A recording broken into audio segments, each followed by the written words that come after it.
business plan, quels sont les points essentiels de spécialistes, deux experts, j'avais envie de dire, deux experts comptables même pour en parler, avec Gilbert Metoudi. Bonjour. Bonjour. Vous êtes vice-président de l'Ordre des experts comptables de Paris, région Île-de-France. Et à vos côtés, un autre, en face de vous, un autre vice-président du même conseil de l'Ordre, Paris, région Île-de-France, en la personne de Christophe Milem. Bonjour également. Bonjour. On va parler de ce business plan pour tous les entrepreneurs qui participent à ce salon, que ce soit des entrepreneurs qui se sont lancés ou qui cherchent à se lancer. Le business plan, ça reste un exercice obligé. À quoi faut-il penser en premier lieu ? Le business plan, c'est écrire le premier chapitre de son livre lorsqu'on est entrepreneur. C'est-à-dire qu'il faut, en préliminaire, raconter ce que va être son histoire. C'est un travail qui se fait sur Excel ou pas seulement ?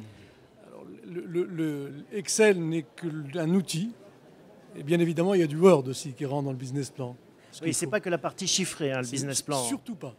Surtout pas. Donc, quel est l'intérêt finalement de recourir à un expert comptable ? Peut-être justement quand on n'a même pas encore créé sa structure et que l'on est en phase de réflexion et autres. Est-ce qu'il faut aller taper à sa porte dès cette phase amont ?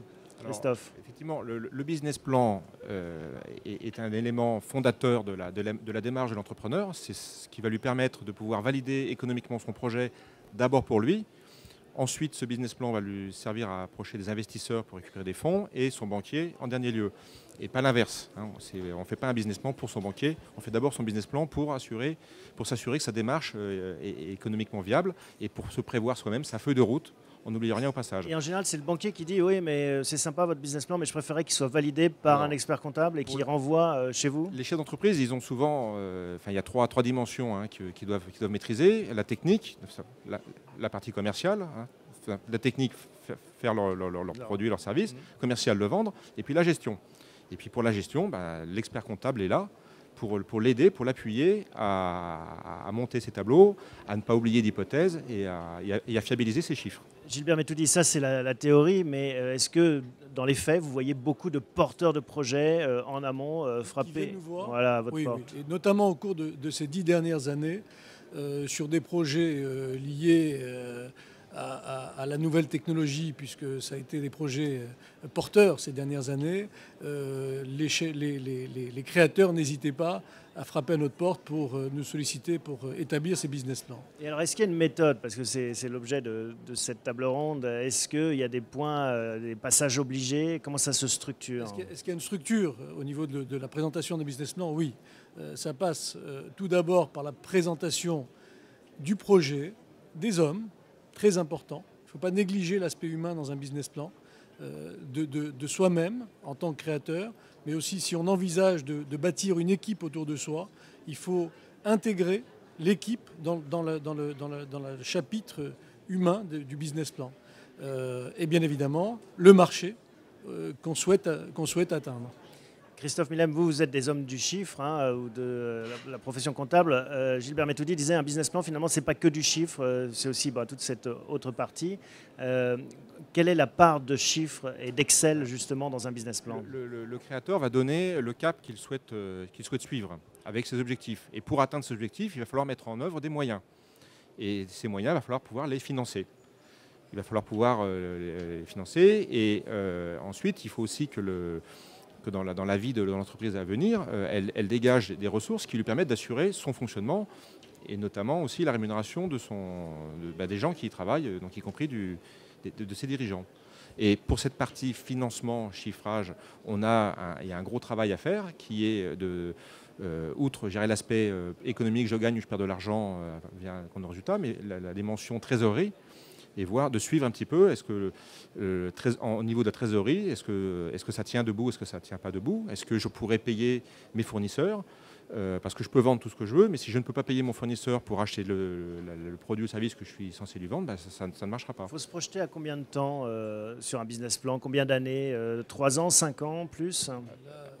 Oui, au moins 3 ans. En principe, au moins 3 ans. Il y en a qui peuvent faire sur 5 ans, mais là, ça devient un petit peu lointain, un peu de pinceau qu'on mette. Mais on se projette forcément sur plus d'1 an. Sur Excel, la vie est belle, c'est un adage.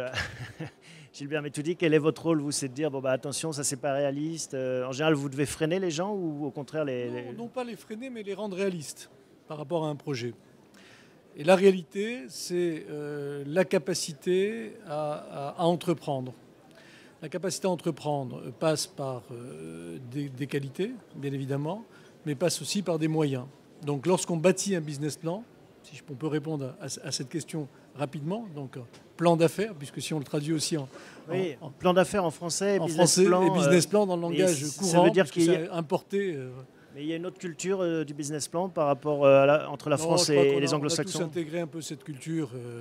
Dans les pays occidentaux, aujourd'hui, la culture du business plan est intégrée. Elle est enseignée aussi, puisque dans toutes les formations liées à la gestion, à la comptabilité, etc., la part d'enseignement de ces prévisions et de ce business plan, c'est une part très importante qui intègre des notions parfois très compliquées.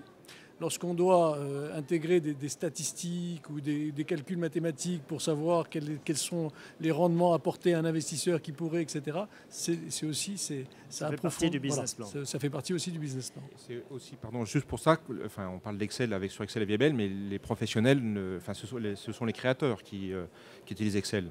Qui rentrent les hypothèses. Qui rentrent l'hypothèse, mais les professionnels, les experts comptables utilisent en principe des outils un peu plus adaptés, un peu plus spécialisés, des logiciels dédiés pour mener ça bien. Pour faire des plans de trésorerie, des plans de financement. Comme l'a dit Gilbert, c'est très complexe. Et une décision que vous pouvez prendre à un instant T peut avoir des répercussions en trésorerie plusieurs mois après. Et sur Excel, c'est pas toujours facile à appréhender. Pour qui on écrit un business plan? Pour soi-même, pour des investisseurs, des partenaires, pour les deux?